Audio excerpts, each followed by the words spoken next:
Muy buenas tardes, ¿cómo les va? ¿Cómo están? Un gusto acá de vuelta.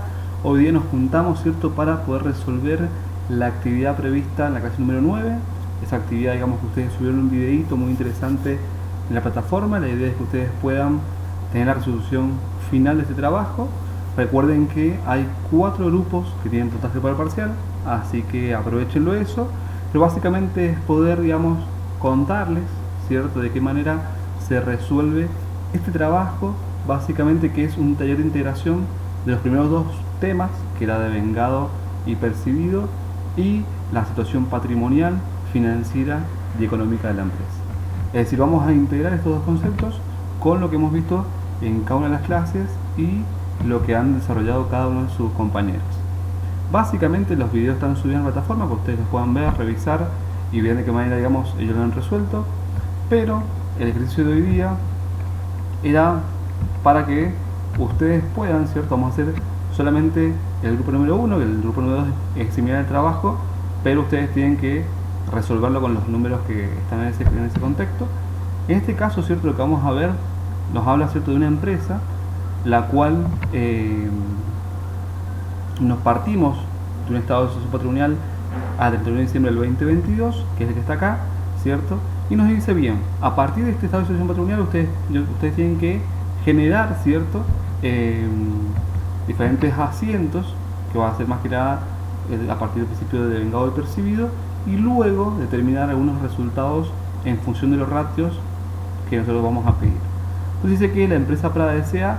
se dedica a comercializar la ropa de trabajo de la empresa Mendoza. La empresa contabiliza a partir del criterio de vengado y su situación patrimonial al 31 de diciembre es el siguiente, es decir, su composición patrimonial de esta empresa es el siguiente: caja tanto, banco tanto, mercadería, es el total del activo, el pasivo del patrimonio neto. Es decir, la ecuación patrimonial es igual, total del activo es igual al pasivo más patrimonio neto.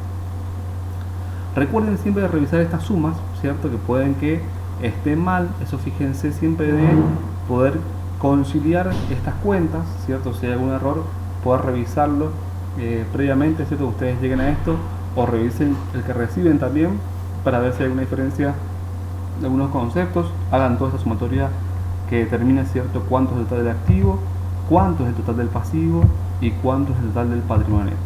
Bien, perfecto. Entonces, luego de esto, ¿cierto?, que es el inicio de esta empresa, lo que nos da básicamente son diferentes operaciones, pero globales. Son operaciones que no nos van a decir la fecha puntual de cada una de las operaciones que se llevan a cabo. En este caso, ¿cierto?, la primera operación, por así decirlo, que se genera en este ejercicio 2023 es el 1 de febrero, que se firma un contrato de alquiler por 12 meses, ¿cierto? Es decir, a partir del 1 de febrero se firma un contrato por 12 meses, ¿cierto?, a un valor de 5.000 pesos, por 3 años, por 5.000 pesos de forma mensual, y el pago dice que se hizo en tiempo y forma. Es decir, básicamente lo que nos está diciendo acá es que a partir de se ha tomado la obligación de pagar este alquiler, ¿cierto?, por 3 años. A mí no me importan los 3 años, a mí me importa cuánto lo que se afecta, ¿cierto?, al ejercicio 2023, que es el que estoy analizando hoy día. Entonces, lo que sigue después, obvio que me va a seguir devengando alquileres, un resultado negativo, ¿cierto?, pero básicamente nos vamos a centrar en el periodo, ¿cierto?, de el año 2023. Entonces decimos que, después nos dice que, excepto los últimos 2 meses, que están en mora, es decir, a partir de febrero hasta diciembre son 11 meses. De esos 11 meses, hay 9 meses que se pagaron en tiempo y forma, ¿cierto? Y hay 2 meses, que son los últimos 2, que es noviembre y diciembre, que no se pagan esos alquileres, es decir, que hay una deuda ahí. Y después dice, la forma de pago siempre fue a través de transferencia bancaria, es decir, siempre se pagó con banco el alquiler. Entonces decimos, bien, perfecto. Una vez que tengamos esto, ¿cierto?, que es interesante conocerlo, sabemos que mes a mes hay que devengar el alquiler a partir del principio de vengado. Recuerden que el devengado es poder determinar resultados en función del tiempo, ¿cierto? Es decir, poder afectar ese resultado a ese mes correspondiente o ese periodo, sin importar, ¿cierto?, si se paga o se cobra. En este caso, ¿cierto?, se paga.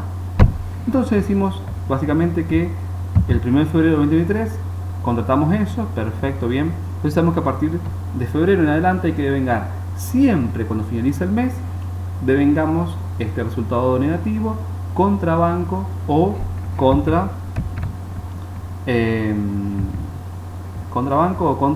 un pasivo. Entonces dijimos acá, bueno, que este es el trabajo resuelto ya, que es el primer estado de situación patrimonial al 31 de diciembre de 2022, con el que partimos, ¿cierto? En segundo lugar, el libro diario. Si ustedes ven acá, ¿cierto? La primera operación es del 2 del 2. ¿Por qué? Porque esta operación que se contrata el 1 de febrero recién va a devengar el alquiler al 28 de febrero. Es decir, recién el 28 de febrero voy a tener devengado mi alquiler pagado. Estos son operaciones globales en las cuales ustedes tienen que determinar el resultado negativo mes a mes e imputarlo contra lo que se haya pagado o contra un pasivo. Entonces acá yo resalté en primer lugar cuáles eran, digamos, estos asientos. Es decir, al 28 de febrero tengo que devengar los alquileres del mes de febrero, al 31 de marzo tengo que devengar los alquileres del mes de marzo, al 30 del 4 tengo que devengar los alquileres, ¿cierto?, del mes de abril, al 31 de mayo tengo que devengar los alquileres que yo fui pagando, ¿cierto? Es decir, mes a mes tengo que ir devengando estos intereses y imputando el resultado negativo de alquileres a resultados negativos, en este caso alquileres a pagar, alquileres pagados, perdón. Entonces esto tengo que hacerlo de forma así. Todo lo que está amarillo es lo que estamos asentando hoy día. De esta manera, ¿cierto?, voy a asentar mes a mes el resultado negativo contra el activo, que va a ser banco, por 5.000 pesos. Es decir, todos los meses pagué yo 5.000 pesos. ¿Qué pasa acá? Los últimos 2 meses, ustedes ven acá, tengo que imputar resultado negativo más allá de que no se haya pagado, ¿cierto? Estos 2 meses me va a surgir a mí un aumento del pasivo, una obligación que debo asumir y que me va a quedar evaluado a mí en la contabilidad. Estos últimos 2 meses me va a quedar como un pasivo en vez de una disminución de un activo, ¿cierto? Es decir, una obligación que tiene la empresa con este tercero. Bien, perfecto. Estos asientos que están apintados amarillos son los que asentamos en primer lugar. Recuerden que partimos de un inicio, asentamos los asientos, llegamos a los mayores, ¿cierto?, que ustedes ven acá. Luego de ese traslado de mayores, que vamos a asentar cada una de estas operaciones en cada una de las cuentas, y si hay cuentas nuevas hay que abrir un nuevo mayor, ¿cierto? Recuerden también que deben iniciar cada mayor con los saldos iniciales del estado de situación patrimonial del año anterior, con el saldo correspondiente. Es decir, caja acá inicia con 10.000 y acá caja está con 10.000. Entonces yo sé que en caja tiene saldo de deudor, entonces va al debe 10.000 pesos. Bien, estos son los mayores, digamos, de cada una de las operaciones que hemos realizado. Una vez que mayorizamos, ¿cierto?, lo que vamos a hacer es ir al balance de sumas y saldos. Ahí lo único que poníamos era el total de las sumas, ¿cierto?, de cada uno y los saldos. Por ejemplo, caja tiene en sumas del ejercicio 160.000 pesos y el saldo igual, porque no tiene contrapartida en el haber. En cambio, banco tiene 587 en el debe y 197 en el haber, y el saldo es deudor por 390.000 pesos. Es decir, vamos a tener, ¿cierto?, cada una de las sumas de cada una de estas cuentas y el saldo correspondiente al finalizar el periodo. Esto estoy haciendo una revisión hacia atrás de lo que vimos en el módulo número 1 para que ustedes más o menos sepan de qué manera se asienta y se va contabilizando. Entonces, partimos de un inicio, libro diario vamos haciendo cada asiento, vamos a los mayores, luego los mayores vamos al balance de sumas y saldos, y a partir de ahí, ¿cierto?, lo que vamos a tener acá es el estado de situación patrimonial al 31 de diciembre. ¿Qué me va a faltar a mí? ¿Cierto? Si ustedes ven acá, pues yo puse el resultado del ejercicio anterior, menos 83.000, que es este resultado, el que estaba el año anterior, ¿cierto? Lo que me va a faltar a mí va a ser este resultado. Si yo puedo completar todo esto, menos el resultado del ejercicio, ¿cierto? ¿Por qué? Porque yo tengo que, o sea, yo puedo completar todo esto y me va a quedar ese blanco o ese pendiente. Me voy al estado de resultado, ¿cierto?, y involucro cada una de las cuentas que son de resultado positivo y negativo, y a partir de ahí yo voy a determinar el resultado del periodo. Ese resultado del periodo, ¿cierto?, voy a trasladarlo acá. Voy a trasladarlo al resultado del ejercicio actual. Bien, perfecto. Entonces decimos, ¿cierto?, que luego de hacer esto, lo que vamos a hacer es poder asentar cada asiento. Entonces dijimos, bueno, en primer lugar asentamos los alquileres pagados, siempre lo devengamos al 28 de febrero del 2023. ¿Por qué? Porque se devenga con el paso del tiempo, sin importar, ¿cierto?, que ese resultado, o sea, que ese alquiler se haya pagado o no se haya pagado. Bien, vamos al segundo ejercicio. Dice, el 2 del 2 del 2023 se vende, ¿cierto?, según factura ropa de trabajo a una empresa Gerard S.A. por un monto de 250.000 pesos. Es decir, vendemos, ¿cierto?, una venta por 250, y si el costo de venta es el saldo de la mercadería al 31 de diciembre. Es decir, ¿cuál es el saldo de mercadería? El saldo de mercadería es 48.000 pesos, ¿cierto? Y si la empresa recibe una transferencia bancaria por dicho monto. Entonces decimos que el costo de mercadería vendida es todo el saldo que me queda en mi mercadería. Ese es el costo de todo lo que yo estoy vendiendo. Es decir, yo vendí toda la mercadería. Recuerden que el asiento de ventas se hace con dos asientos, ¿cierto? Que el que está acá, que es banco a mi venta de mercaderías por 250, ¿cierto? Es decir, me aumenta un activo, me aumenta un resultado positivo, ¿cierto? Me aumenta un resultado positivo, y luego me aumenta un resultado negativo, que es costo de mercadería vendida, a una disminución del activo, que es mercadería que se me da por 48.000, que es el saldo de esa mercadería que tenía yo en stock. Entonces, podemos decir que este asiento doble de venta, recuerden siempre que el asiento de venta siempre es doble. Está la venta por un lado, que es el resultado positivo de la venta, y por el otro lado va a ser el costo de mercadería vendida. Bien, perfecto. Entonces ya este asiento, que es el 2, ya lo tenemos hecho. Vamos ahora al 3. El 3 dice que el 5 del 2 se compra, según factura número 1, 2, ropa de trabajo, ¿cierto? Es decir, la empresa va y compra mercadería por un monto de 150.000 pesos, correspondiente a 15 kits de ropa de trabajo de seguridad. La compra se realiza en cuenta corriente a pagar en 30 días. Es decir, yo compro en cuenta corriente, es decir, a plazo, a 30 días. Yo compro y en 30 días voy a pagar esa ropa de trabajo. ¿Y cuánto me sale cada kit? Si son 15 kits y el monto total de la compra son 150, cada kit, ¿cierto?, me salen a mí 10.000 pesos de costo, digamos. Entonces, básicamente, lo que tengo que hacer acá son 15 kits, ¿cierto?, o sea, el total son 15 kits,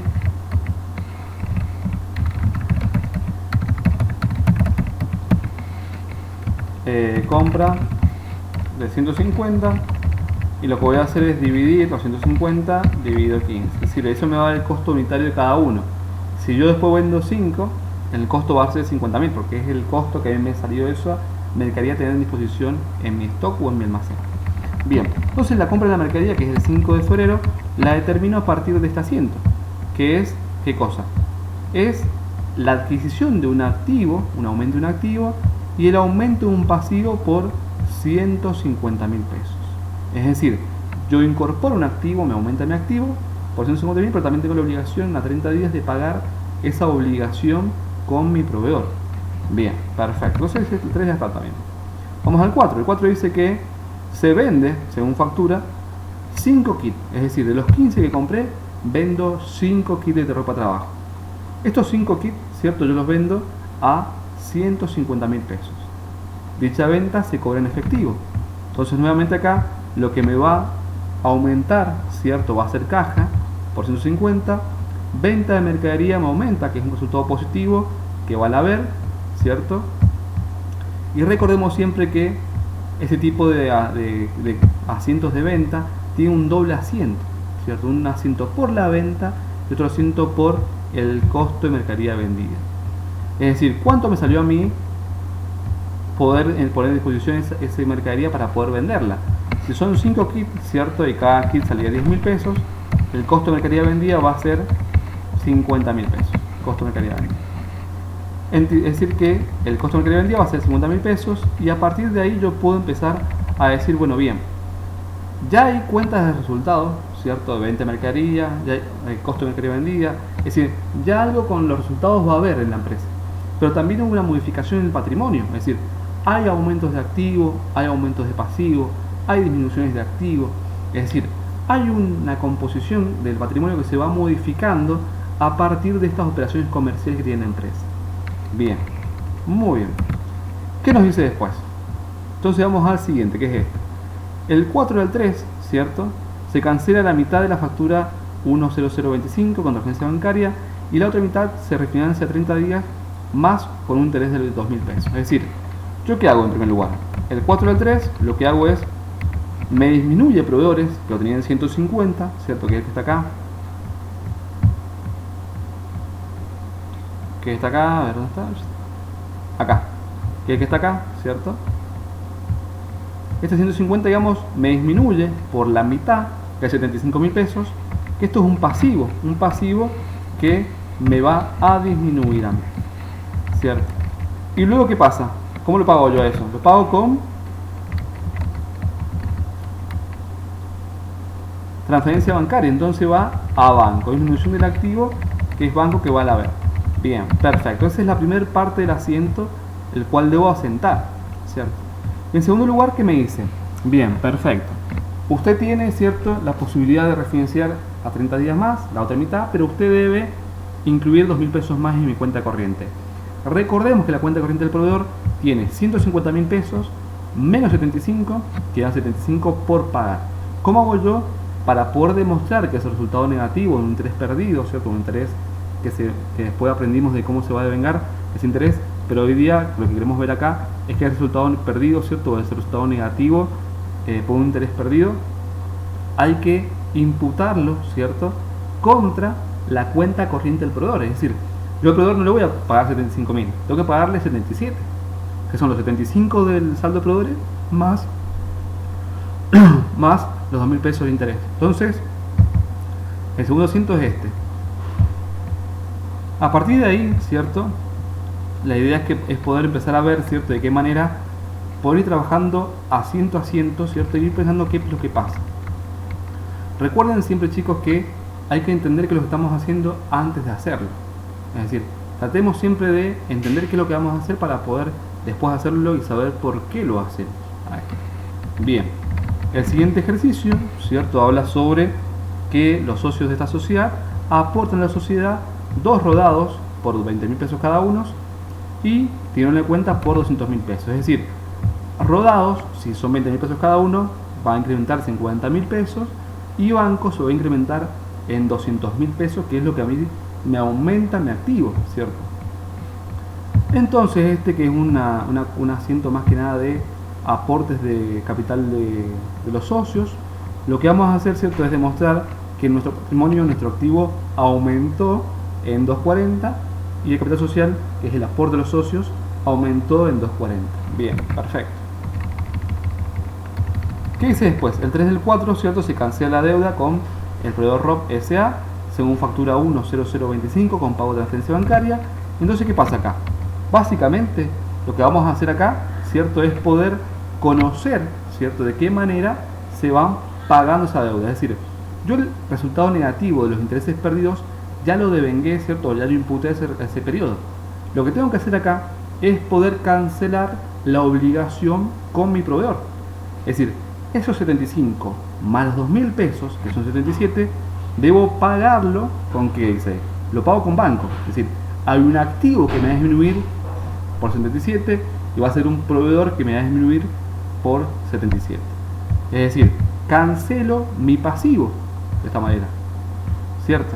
Bien, perfecto. ¿Qué es lo que pasa después? Acá. ¿Qué es lo que pasa luego cuando dice que el 5 del 4, ¿cierto? Decimos que de forma mensual la empresa va a alquilar, ¿cierto?,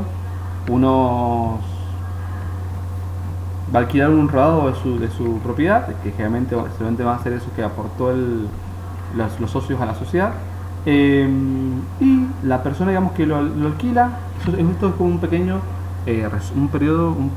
una consigna global, digamos. Si yo no le digo todos los meses que paga o no paga, en qué periodo paga, sino que lo que a mí me interesa a ustedes es que que imputen el resultado en función del devengamiento. Es decir, que me ponga la cantidad de meses que se ha devengado en función de si se ha pagado o no se ha pagado. Eso no me importa, o sea, lo vamos a registrar contablemente, pero lo interesante acá es que ustedes conozcan, ¿cierto?, que este resultado positivo o negativo se devenga o se reconoce en función del tiempo y no si se ha pagado o no se ha pagado. Bien, acá tenemos, ¿cierto?, que el 5 del 4, ¿cierto?, de forma mensual se fueron pagando 25.000 pesos por ese alquiler. Es decir, fuimos cobrando La empresa fue cobrando 25.000 pesos. Si el 30, si eso lo firmamos en el principio del mes de abril, el 30 del 4 del 23, vamos a devengar o vamos a imputar ese resultado positivo, ¿cierto? Contrabando. 31 de agosto, de mayo también, 30 de junio también, 31 del 7 también, ¿cierto? 31 de agosto también. Y acá estamos. Bien, perfecto.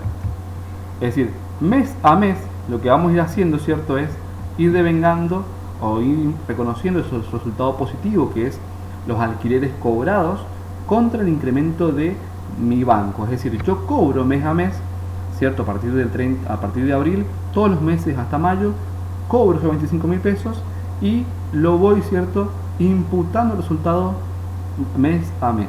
Es decir, que en este tipo de ejercicio, ¿cierto?, la idea es que ustedes puedan tener una visión global del ejercicio y que puedan ir reconociendo este resultado positivo o negativo en función del tiempo y no de si se ha pagado o no se ha pagado. Es lo que a mí me interesa. Es decir, a partir de acá ustedes tienen ya lo que es el libro diario hecho, y a partir de acá, que esto siempre tiene que ser igual, ¿cierto?, vamos a los mayores, luego el balance de sumas y saldos, ¿cierto? Dijimos que este balance de sumas y saldos lo que voy a hacer es, las sumas son las sumas que hay en cada una de los componentes de cada cuenta y los saldos es el neto de eso. Es decir, acá hay 587 menos 197 son 390 y va al deudor, ¿cierto? Acá, por ejemplo, proveedores tengo en el debe 152 y en el haber 352 y en acreedores tengo 200.000 pesos. Entonces, luego de esto vamos a lo que es el estado de situación patrimonial a final de ejercicio. Completo todo esto con lo que tengo yo en el balance de sumas y saldos y me va a quedar el pendiente del estado de resultado. Recordemos que el estado de resultados se compone, en primer lugar, por los componentes operativos de la empresa, que es la venta menos el costo de mercadería vendida, y eso va a ser la utilidad bruta en ventas. Por eso le digo yo siempre, cuando vimos la clase siguiente, la clase de ayer, que hablamos sobre segregar los componentes financieros de los resultados, hace referencia a esto. Es decir, yo la venta no la debería tener inflada si tengo componentes financieros acá implícitos. Es decir, yo tengo que segregarlos a esto y que vayan acá abajo los intereses, ¿cierto? Porque esto es lo que ven siempre digamos, los inversionistas y ven de qué manera funciona la empresa, si es rentable o no rentable.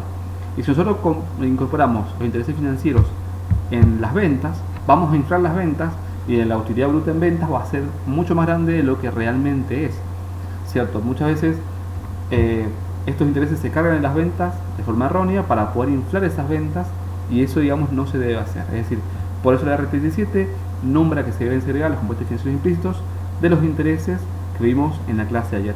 Pero este práctico no está referenciado a eso. Entonces, lo que vamos a hacer básicamente es poder hacer la determinación del resultado. Ese resultado lo pasamos acá, ¿cierto? Y ahora vamos a seguir con el análisis de los ratios de cada uno de los ejercicios. Bueno, muy bien, vamos a ver ahora, ¿cierto?, de qué manera se comportan los ratios en el estado de situación patrimonial al 2022 y 2023. La idea, ¿cierto?, en primer lugar, bueno, como dijimos recién, es llegar a poder hacer esta cuestión, digamos, que es, en primer lugar, registramos el libro diario, mayorizamos con los saldos iniciales del año anterior, balance de sumas y saldos, ¿cierto?, trasladamos una vez que mayorizamos, y a partir de ahí llenamos el estado de situación patrimonial. Nos va a quedar, digamos, la consigna del resultado de ejercicio, que lo vamos a determinar a partir del estado de resultado. Bien, perfecto. Una vez que estemos acá, ¿cierto?, ¿qué vamos a hacer ahora? Vamos a hacer lo que nos pide la consigna, que era realizar el análisis vertical, ¿cierto?, de cada uno de los años y a su vez también hacer la determinación de los ratios en cada uno de los años o en el año 23, como a ustedes les parezca. Bien. Básicamente en esta consigna lo que vamos a hacer, recuerden que el análisis vertical es analizar el mismo año, ¿cierto?, cómo se componía el patrimonio de la empresa. Si el activo, en el caso de un análisis era el activo, si el activo era líquido o no era líquido, y por otro lado era si la actividad de la empresa se financia con capital de terceros o capital propio. Entonces, básicamente lo que vamos a hacer es determinar a partir del primer estado de situación patrimonial, ¿cierto?, el 2022, vamos a determinar, ¿cierto?, varias cositas. En primer lugar, vamos a determinar, por ejemplo, todos estos activos son líquidos, es decir, tienen mayor liquidez, son activos corrientes. Por lo tanto, ¿cierto?, lo que vamos a hacer es determinar que el 41,85%, que es la suma de todo esto, dividido el total del activo, se compone por activos líquidos, ¿cierto? Es decir, que son de fácil realización. En segundo lugar, lo que vamos a hacer es ver, en el caso de aquellos activos que no son tan corrientes, como es de muebles útiles y rodados, qué porcentaje componen de su activo. Recuerden que el activo es lo que financia o es lo que respalda a la actividad de la empresa. Es decir, el activo es lo que la empresa va a poder llevar a cabo sus actividades. Entonces, básicamente, tenemos, ¿cierto? Esto también recuerden siempre de sumarlo, ¿cierto? A los porcentajes de cada uno de estos. Nos tiene que dar 100%.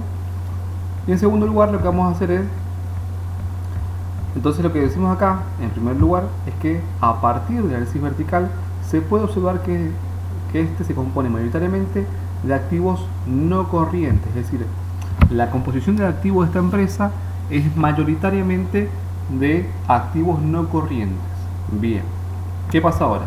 Vamos a ver, recuerden que hacíamos análisis por un lado del activo y por otro lado del pasivo más patrimonio neto. En este sentido, lo que vamos a hacer es dividir total del pasivo sobre total del pasivo más patrimonio neto, y es un porcentaje mayor a 100, es decir, que el porcentaje de patrimonio neto va a ser negativo. En este caso significa que la totalidad de la actividad de la empresa se financia, ¿cierto?, a partir de capitales de terceros. Entonces esto es preocupante. ¿Por qué? Porque la empresa tiene pasivos muy grandes, ¿cierto?, de activos no corrientes, mayoritariamente. Entonces, si mañana las pruebas tenemos que pagar mañana o pasado, 30 y 60 días, se me va a complicar. Capaz que vender un rodado o un mueble útil como si fuera una caja de bancos. Entonces, básicamente la idea es que podamos diferenciar estos aspectos de forma global a partir de este análisis vertical. Entonces, el segundo análisis que hacemos en el 2022 es, analizando el pasivo y patrimonio neto, se observa que la actividad de la empresa se financia con fondos de terceros. Es decir, la actividad de la empresa se financia un 114,54% con fondos de terceros, pero básicamente a mí me interesa que ustedes conozcan estos. Cómo se compone el activo, de qué manera se comporta, si es activo corriente o no corriente, y por otro lado, ¿cierto?, ver si se financia la actividad de la empresa con capital de terceros o capital propio. Bien, en el año 2023, ¿cierto?, lo que vamos a hacer acá básicamente es lo mismo, es decir, ver de qué manera se compone. Entonces decimos, bueno, bien, hacemos estos porcentajes, hacemos la sumatoria de esto dividido el total del activo, que es el 79%, casi el 80%, y los activos no corrientes son un 20%.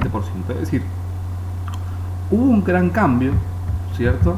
Si lo analizamos, la idea es que ustedes lo puedan ver de forma global también esto. ¿Qué cambio hubo? Básicamente la empresa se modificó en su composición del activo. Pasó de tener más activo, o sea, pasó de tener un activo no corriente mayoritariamente a tener un activo corriente mayoritariamente este año. Es decir, con el 80% de su activo se componen por activos que son de fácil realización. Bien, entonces dice que en el año 23, por medio de análisis vertical sobre el activo, se puede concluir que estos compuestos mayoritariamente por activos corrientes, haciendo, ¿cierto?, la capacidad, digamos, de liquidez de la empresa. Perdón. Y en el caso, digamos, del patrimonio neto y pasivo, vemos un gran cambio también. Es decir, pasaron, ¿cierto?, de tener una financiación de terceros a tener una financiación de capitales propios. Es decir, van a ver, digamos, que el porcentaje del patrimonio neto sobre el pasivo es mayor. Esto significa, ¿cierto?, que la actividad de la empresa se financia con fondos o capitales propios. Es decir, no le vamos a deber a todos, no le vamos a deber toda nuestra actividad propia de la empresa a terceros. Muchas veces pasa, a veces uno de ustedes me preguntó a mí, ¿qué pasa, digamos, con estas empresas, digamos, que son empresas nuevas, que salen a tomar deuda o pasivo, ¿cierto?, con terceros para poder llevar a cabo un proyecto, o estas personas, digamos, que invierten en estas ideas, o esos inversores ángeles que se llaman, que ponen plata para proyectos, digamos, que son sustentables, rentables, etc. Y saben, digamos, que la rentabilidad se lo va a dar en el tiempo. Entonces puede ser que la empresa haya iniciado su ejercicio del 2022, cierto, que en este caso, con un capital muy chiquito, con un préstamo muy grande, cierto, pero que la actividad propia del ente ha hecho que esta actividad sea rentable y que la empresa se empiece a capitalizar. Es decir, ya en el año 2023, en el segundo año de esta empresa, podemos decir, cierto, que la actividad de empresa se financia con capitales de terceros. Bien, recuerden siempre, cuando análisis vertical, analizar sobre el mismo año, no comparen años con años. Lo que yo les digo es para que ustedes vean la diferencia más que nada. Pero yo si les pido análisis vertical, ustedes tienen que decirme básicamente estas dos líneas de cada una de estas cosas. Es decir, ustedes tienen que decirme de qué manera se comporta, por un lado el activo y por otro lado el pasivo y patrimonio neto. Bien, perfecto. Vamos a ver ahora los ratios. Recuerden que habían varios ratios, en este caso los pedían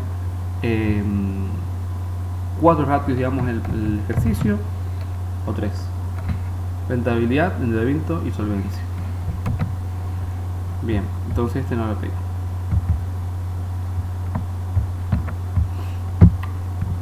Muy bien.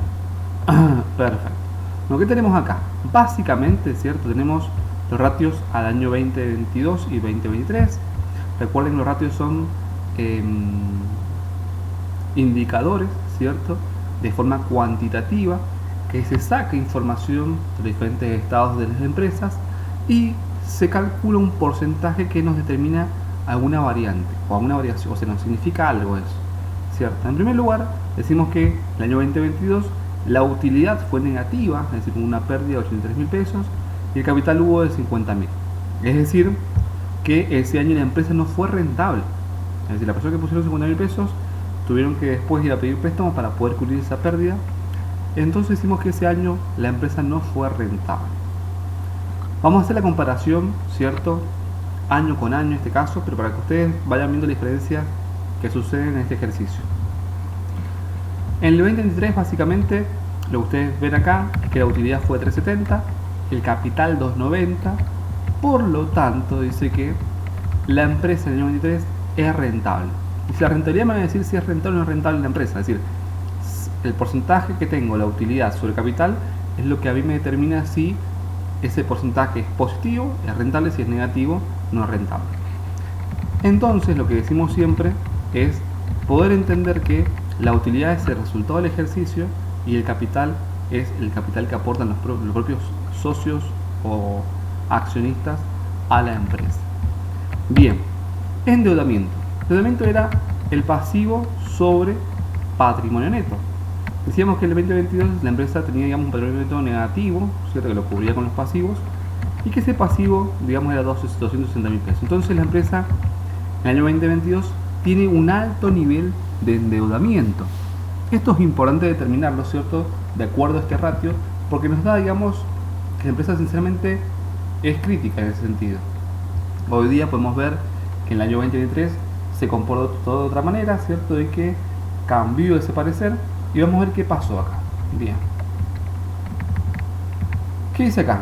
El pasivo sobre patrimonio neto en este caso ya pasa a ser positivo, ¿cierto? Positivo, y significa, ¿cierto?, que hay más capital propio, es decir, hay un capital propio mayor a 1. Es decir, siempre recuerden que si es mayor a 1, hay un capital propio mayor que el pasivo. Es decir, el nivel de endeudamiento, digamos, no es significativo con respecto al capital que tiene la empresa. En tercer lugar, el indicador que les pedía yo era el de solvencia, que la solvencia hablaba sobre el activo dividido pasivo. Hacíamos referencia, digamos, a si este indicador, digamos, nos referencia básicamente, digamos, si con todos nuestros activos podemos hacer frente a estos pasivos, ¿cierto? Básicamente lo que nosotros acá hacemos es ¿cierto?, es poder ver si con todo nuestro activo podemos cubrir el pasivo. Es decir, si la empresa hoy día cerrara, ¿cierto?, y viéramos todo lo que tenemos en la empresa, si podemos cubrir todos esos pasivos o obligaciones que tiene la empresa con terceros. ¿Qué significa esto? En este caso es menor a 1, que significa que tiene más deuda que activos, por lo que no puede hacer frente a sus obligaciones con sus activos que tiene. Es decir, con todos sus activos no cubre sus pasivos. Entonces estamos en una situación compleja en el año 2022. Vamos a ver qué pasa en el 2023. En el 2023 el activo es 840 y el pasivo es 270. Es decir, cuando es mayor que 1 este ratio o este indicador, indica que tiene mayor cantidad de activo que deudas. Por lo tanto que si el día de hoy cierra la empresa, con sus activos los puede realizar, los puede vender, los puede entregar como forma de pago de estos proveedores, estos terceros, y puede afrontar sus deudas. Es decir, que tiene una capacidad a la cual puede afrontar, ¿cierto?, una pequeña solvencia si de repente la empresa tiene cerrado hoy día. Yo sé que si tengo solvencia puedo, digamos, manejarme de manera un poco más holgada, ¿cierto? Pero básicamente estos indicadores nos muestran la realidad de la empresa y cómo se comporta en función de estos estados de situación patrimonial, estado de resultado que hemos visto, clase tras clase. Entonces, básicamente, esta es la resolución del trabajo práctico número 9. La idea es que ustedes lo puedan ver, revisar, lo puedan, digamos, tener, digamos, ahí. Traten de hacerlo en primer lugar de forma autónoma y luego puedan ver este video para que ustedes lo puedan conocer. Así que nada, agradecerles de vuelta. Nos vemos este lunes a las 9 de la noche para la clase de consulta. Cualquier duda que ustedes tengan lo pueden plantear en la plataforma o email, me escriben y ahí nomás yo les respondo.